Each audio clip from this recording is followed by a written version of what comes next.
What's up, addicts? Welcome to the Fantasy Addiction Network. Today we're going to be breaking down the Week 4 game between the Roughnecks and the Renegades, going over all the fantasy stats in this one, giving you guys a recap and analysis of what to look for going forward. But hey, if you guys are new to the channel, please hit that like and subscribe button. It helps me out a lot, and we'll keep posting great content for you. But anyway, let's get into this one right now. Okay, final score in this one, Houston 27, Dallas 20.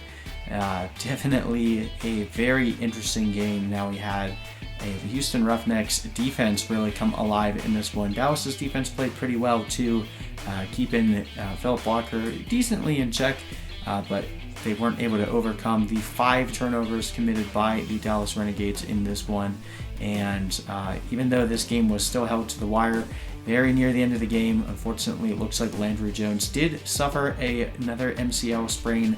Does look like he avoided any further serious injury. There was no ACL tear from what is being reported now, but that injury will likely sideline him for another 4 to 6 weeks, meaning that we will be getting a lot more Philip Nelson into the end of the season. We'll see if the Dallas Renegades can hang on and maintain a playoff spot, to see if Landry Jones could actually come back. But maybe Philip Nelson can actually grow as a quarterback and end up doing well for this team. We'll see how that goes going into next week. But let's break down both of these teams here and go to their fantasy stats, beginning with the Houston Roughnecks. All right, beginning with quarterback Philip Walker, 25 of 41 in this one, 239 yards and 2 touchdowns. Also had 1 interception on the day. 5 carries for 17 yards, so not nearly as many rushing yards as you typically see with him, but overall, still a very solid day, 83.3 quarterback rating. You'll take that. James Butler, only 11 carries for 39 yards and 1 catch for 3 yards, so pretty slow fantasy performance today for James Butler, but we were expecting there to be more yardage through the ground, or not on the ground, but through the air in this one, so definitely was kind of expecting a little bit less production from James Butler this week. Should be a good buy low for you going into next week. Now, jumping over to receiving, or the receivers on this game, Cam Phillips, 1 for 3, 9 yards. That's the problem with this run and shoot offense, guys, is that there will be days like this that the lead receiver is just kind of game scripted out. Dallas put their best coverage on to Cam Phillips and basically said, beat us without him, and Houston obliged.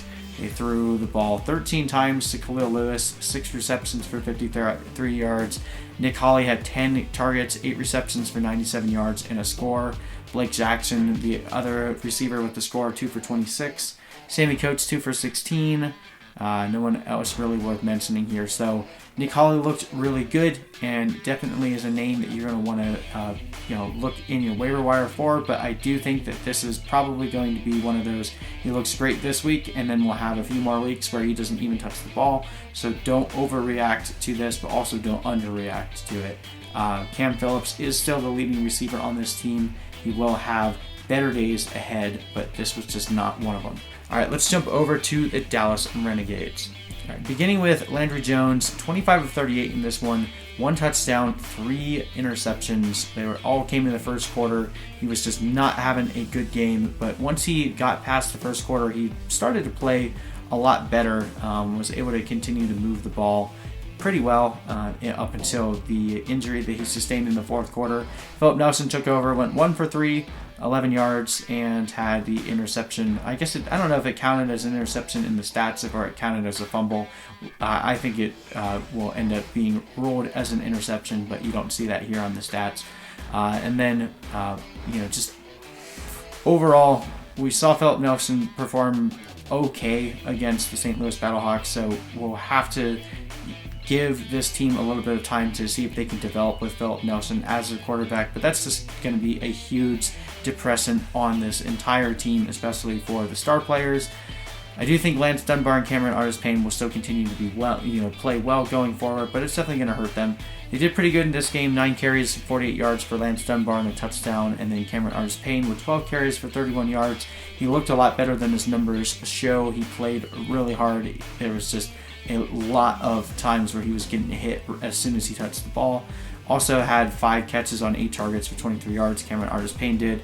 as Lance Dunbar also had 2 catches for 17 yards. So overall, just a decent day for the running backs. Donald Parham continued to get it done, 6 catches for 56 yards on 10 targets. So Donald Parham still leading the tight ends there in terms of production. Also had another touchdown on the day. In terms of the receivers here, Flynn Nagel leading the pack again, 6 receptions on 76 yards. Jeff Badet with 6 targets again, but only 2 catches for 22 yards. He's past my point of allowing time to develop. He definitely will be someone that we'll have to monitor going forward, but he's lost a significant amount of value, just not the player that we were hoping he would be going into this league. No one else here really to mention other than maybe Jazz Ferguson with 5 targets, 4 catches for 11 yards, but that's still pretty paltry in terms of production. It's going to be really rough trying to figure this team out going forward with Philip Nelson, so we'll monitor that, especially hopeful that Donald Parham can continue his production, as can the running backs. So we will see you next week. But anyway, that was the recap for this game, guys. Thank you so much for watching. Make sure you hit up my website at fantasyaddictionnetwork.com. You can get access to stats, rankings, trade advice, anything that you need to be able to manage your fantasy league through the XFL season. So check that out. It's free. And also make sure you hit that like and subscribe button. Appreciate you guys so much for watching, and I will see you in the next video.